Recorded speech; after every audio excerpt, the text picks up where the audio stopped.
இந்த பிருத்திவி எல்லார்கிட்டயும் கையில ஆஹாங்கிறான் ஓஹோங்கிறான். பிரமாதமா நடிச்சிருக்காங்கிறான். அவ நடிப்ப வேற லெவல்ங்கிறான். டோக்கன் அட்வான்ஸ் கொடுத்து வைக்கணுமா? அவளுக்கு பிஆர்ஓ வேலை பாக்குறான் மாமா. மாமா சொல்லுமா. ஒருவேளை வனமோகினி மட்டும் ஓடி கயல் மட்டும் பெருசா வந்துட்டா அவ்வளவுதான் மாமா. நான் நிரந்தரமா வீட்டுல உட்கார்ற மாதிரி ஆயிடும். விட மாட்டேன் மாமா, விட மாட்டேன். என்ன மாமா, எங்க நான் சொன்ன ஆளு வந்துட்டாரா? வர நேரம் தாமா, இப்ப வந்துருவான். சார், ஆ மேடத்தை பார்க்கணும் ஒருத்தர் வந்திருக்காரு சார். உள்ள வர சொல்லுங்க. சரிங்க சார், வாங்க தம்பி. சரிங்க. Hello sir. வாங்க வாங்க வாங்க, உட்காருங்க. வணக்கம் மேடம். உட்காருங்க. என்ன தெரியுதா? என்ன மேடம் இப்படி கேட்டீங்க? உங்களை தெரியாத பசங்க இருக்க முடியுமா? நான் உங்க ஃபேன் மேடம். இங்க வந்துதான் உங்களை மீட் பண்ண போறேன்னு எனக்கு தெரியும். Okay okay. உங்க பேர் என்ன? கேசவ் மேடம். துணிச்சலா எல்லார பத்தியும் இவ்ளோ மீம்ஸ் போடுறீங்க. பயமா இருக்காதா? பிரச்சனை வராது? அதெல்லாம் வராது மேடம். அதுக்கெல்லாம் எங்க கிட்ட பெரிய டெக்னாலஜி டீமே இருக்கு மேடம். அப்படியா? ஆச்சரியமா இருக்கு. ஆமா மேடம். அரசியல்வாதிங்க, போலீஸ் அதிகாரிங்க எல்லார பத்தி மீம்ஸ் போடுறோம். கண்டுபிடிச்சிட்டா சிக்கலாயிடும். அதனால கண்டுபிடிக்காத மாதிரி பக்கா சேஃப்டியோட பண்ணுவோம் மேடம். மீம்ஸ் மட்டும் தான் இங்க பண்ணுவோம். போஸ்ட் பண்றதெல்லாம் வெளிநாட்டு ஐடியில இருந்து பண்ணுவோம் மேடம்.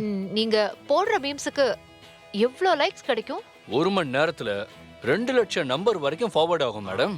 500 குரூப் அட்மின் எங்க கூட டச்ல இருக்காங்க. இப்போ வனமோகினின்னு ஒரு படம் அண்டர் ப்ரொடக்ஷன்ல இருக்கு. வனமோகினியா? பாத்தீங்களா? உங்களுக்கே தெரியல. வனமோகினி பிருத்வி நடிக்கிற படம். ஓஹோ, காதல் பேரரசம் படமா? Okay okay. அந்த படத்தோட இமேஜ டோட்டலா காலி பண்ற வேலையை தான் நீங்க செய்யணும். அந்த படத்தை பத்தி நீங்க போடுற மீம்ஸ்ல அந்த படம் ரிலீஸே ஆகக்கூடாது. அப்படி ஆனாலும் ஒரு ஆள் கூட தியேட்டருக்குள்ள போக கூடாது.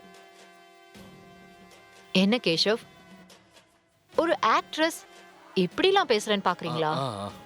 இப்பெல்லாம் இண்டஸ்ட்ரியில இந்த மாதிரி பண்ணாதான் நிலைச்சு நிக்க முடியும். தப்பா நினைச்சுக்க வேண்டாம். அதே மாதிரி இந்த மேட்டர் பக்கா சீக்ரெட்டா இருக்கணும். என் பேரு வெளியில வரவே கூடாது. Sure madam. எங்களை யாராலையும் கண்டுபிடிக்கவே முடியாது. அரசியல் கட்சிங்களே அவங்கள பத்தி இவங்களும் இவங்கள பத்தி அவங்களும் மீம்ஸ் கிரியேட் பண்ணிக்கிட்டே இருப்பாங்க. நீங்க என்கிட்ட பொறுப்பை விட்டுருங்க மேடம். வனமோகினிக்கு எதிரா என்னென்ன பண்ண முடியுமோ அத்தனையும் பண்றோம். ஆடியன்ஸை நம்ப வைக்கிற மாதிரி மீம்ஸ் கிரியேட் பண்றோம். இன்னொரு முக்கியமான விஷயம், அந்த படத்துல கயல்னு ஒருத்தி ஹீரோயினா நடிக்கிறா. அவதான் படத்துக்கு மைனஸ்ங்கிற மாதிரி மொத்த மீம்ஸும் இருக்கணும். மீம்ஸ பாக்குறவங்க இந்த பொண்ணாலதான் அந்த படம் ஓடாம போக போகுதுன்னு நம்பணும். அந்த படத்துக்கு போகவே கூடாதுன்னு முடிவு பண்ணணும். அவ யாரு, என்ன, எப்படி நடிக்க வந்தாங்கறதெல்லாம் மாமா கிட்ட கேட்டு தெரிஞ்சுக்கோங்க. சரி மேடம்.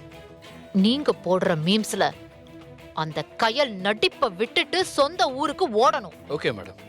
இதையெல்லாம் நீங்க கிரியேட் பண்ற மீம்ஸ் பண்ணுமா? பண்ணுமாவா? என்ன மேடம் இப்படி கேட்டீங்க? உச்சந்தலையில இருந்து உள்ளங்கால் வரைக்கும் கதி கலங்கி போற மாதிரி மீம்ஸ் போடுவோம். இறங்கி அடிக்கிற அடியில சம்பந்தப்பட்டவங்களுக்கு வயிறு கலங்கி போயிடும் மேடம்.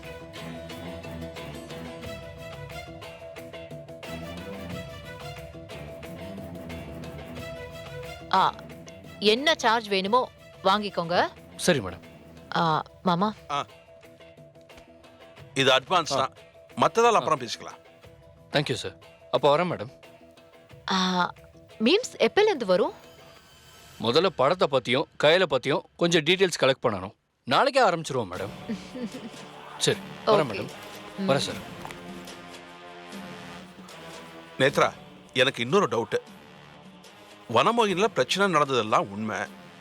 ஆனா இப்ப பிருத்திவி தலையிட்டு படத்தை அண்டர்டேக் பண்ணிட்டானே. பிரச்சனை நடந்தது நமக்கு மட்டும்தானே தெரியும், வெளியில யாருக்கும் தெரியாதே. அதனாலதான் மாமா இந்த ஏற்பாடு. ஆ? அங்க நடந்த பிரச்சனை ஒரு சின்ன பொறி மாமா. அந்த பொரிய மீம்ஸ் மூலமா ஊதி ஊதி பெரிய நெருப்பாக்கணும்.